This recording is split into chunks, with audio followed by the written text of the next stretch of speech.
Your true wealth is your time and freedom. Money is just a tool for trading your time. It's a container to store your economic energy until you're ready to deploy it.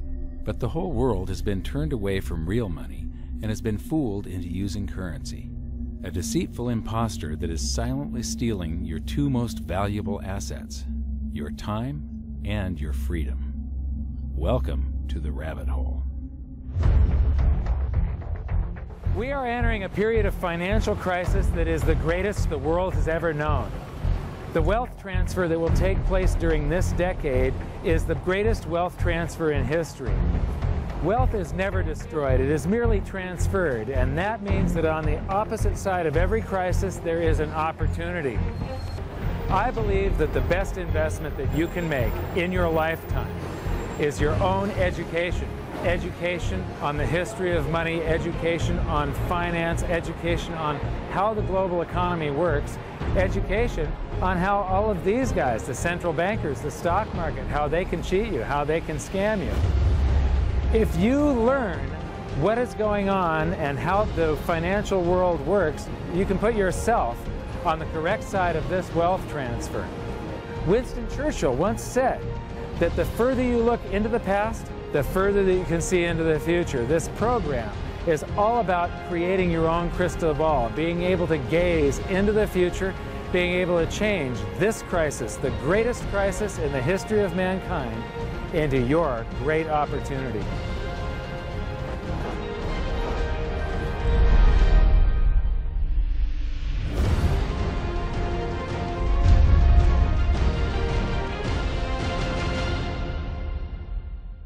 The hidden secrets of money, some of them are hidden in plain sight. They're like right in front of you.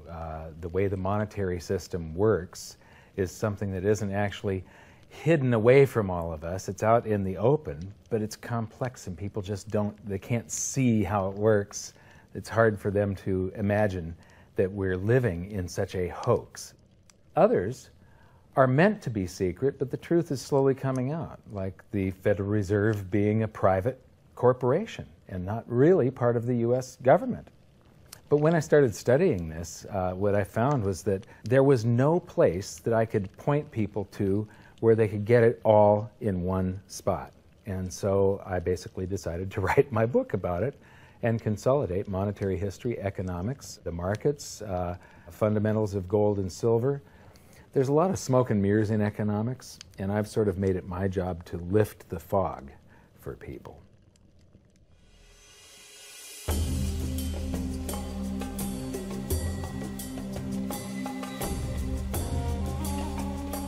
Welcome to Egypt.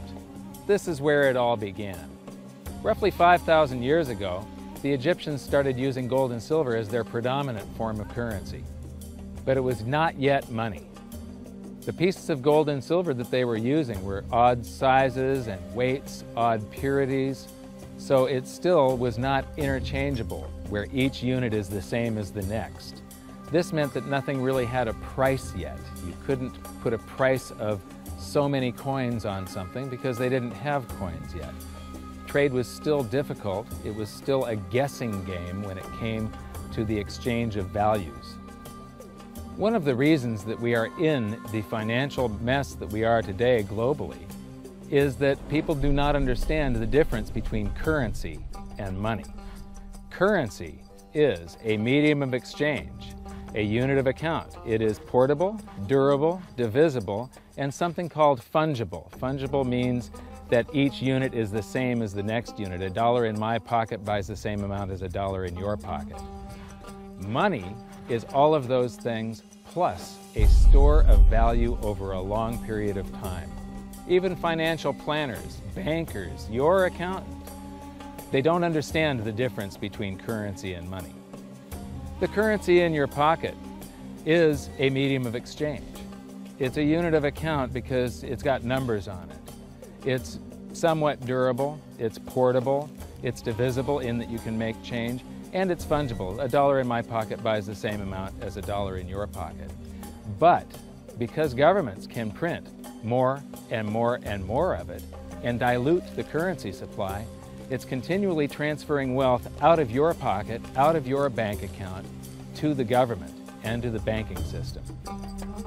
The reason that gold and silver are the optimum form of money is because of their properties. It's an easy medium of exchange because gold and silver store a large amount of value in a very small area. It's a unit of account. Pure gold has the same value all over the planet. So an ounce of gold buys the same amount here in Egypt as it would in China or in the United States. It's durable. The same gold that Egyptians were using in trade 5,000 years ago is still here with us today. It does not corrode. It's divisible. You can make change with it. It's very portable. You could use something like oil as money. It's just that you can't carry around a barrel of oil on your back. It's fungible. Pure gold is the same wherever it is on Earth. Pure silver is the same wherever it is on Earth. It's limited in quantity. That's the reason that it maintains its purchasing power. Governments cannot print it. Over the last 5,000 years, only gold and silver have maintained their purchasing power. There have been thousands upon thousands of fiat currencies, currencies that are unbacked by gold or silver, and they have all gone to zero. It's a 100% failure rate. In the past several years, I've spoken in many countries about the crisis that's coming, and a lot of people think that they're going to be okay in their country, that it's only going to happen to the United States or maybe the United States in Europe. But what they don't realize is that this is a global phenomenon. I got to show you something here. This is base currency in the United States. This is the number of paper dollars that exist, basically. It took 200 years to go from no dollars in existence to 825 billion.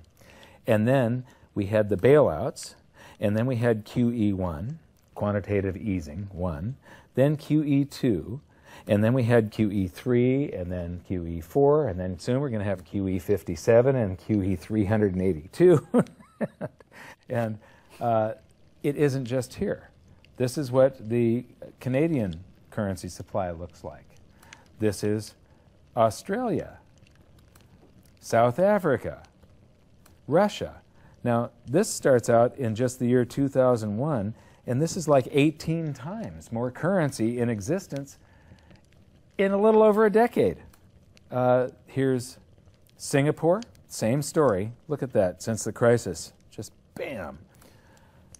India, China, every government on the planet is doing this insane deficit spending and expanding their currency supplies, doing bailouts, and history shows that there is no example of this turning out well. So that all seems pretty scary. However, this is going to happen, and you can only play the hand that you're dealt. But the great news is that gold and silver always end up doing an accounting of the expansion of the currency supplies. Basically, the will of the public and the free markets. When governments do this kind of stuff to their currency supply, they debase it. Eventually, it comes back in inflation. People sense the loss of their purchasing power. They rush back to gold and silver, and they bid the value of the gold and silver up in the country until it meets or exceeds the value of all the currency in circulation. This is a process that's been going on over and over again throughout history, except this time it's happening on a global scale. It has never before happened in all countries at once. And that means that this is the greatest wealth transfer in history. Therefore, it's the greatest opportunity in history, and it's not going to happen again in your lifetime.